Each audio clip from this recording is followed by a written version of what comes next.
الكريم. اذا كنتواجدوا ب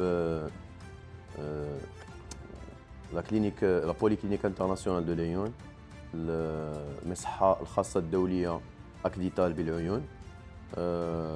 هو مصحة كتضم أكثر من 200 سرير، كتشمل على مختلف التخصصات.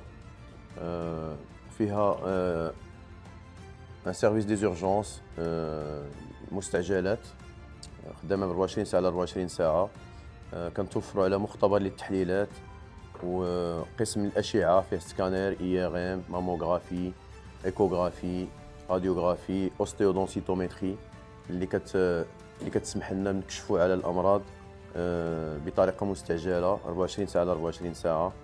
كنتوفروا على اقسام مختلفه، منها قسم القسطره اللي كيسمح لنا بمعالجه الحالات المستعجله للازمات القلبيه.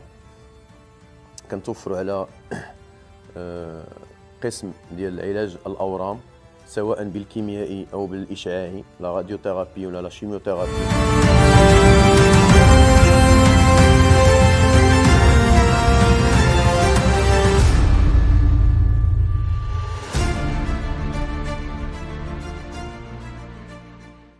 دونك 1/12/2022 كان هو اول نهار اللي غيدوزو فيه الناس اللي كانوا في الرماد غيدوزو اوتوماتيكمون للام.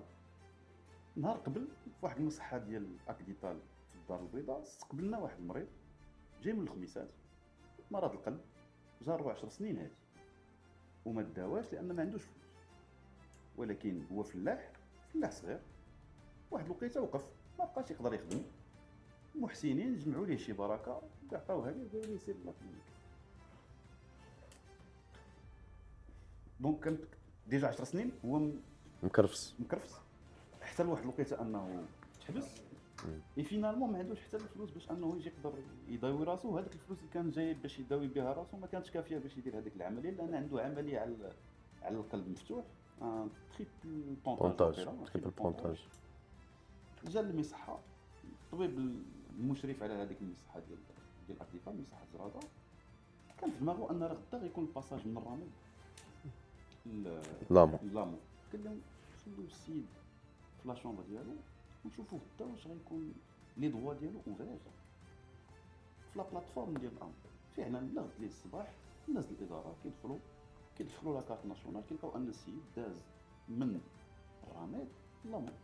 كيمشي عند الطبيب كيقول ليه ان شاء الله راه غدير العمليه ديالك فابور، لان لا بريزون شارج ديال العمليه 100% ديال القلب المفتوح 100%. العمليه ديال القلب المفتوح اللي هي باغمي العمليات الغاليين كاع 100,000 درهم الفوق وتعقيد بريزون شارج 100%. خص غير المريض يكون عنده لا سي ان اس اس ديالو ولا لامو ديالو بادئه واحد شهرين 3 شهور قبل باش يقدر يستافد منه. وهذه المساله بزاف المغاربه للاسف ما عارفينهاش.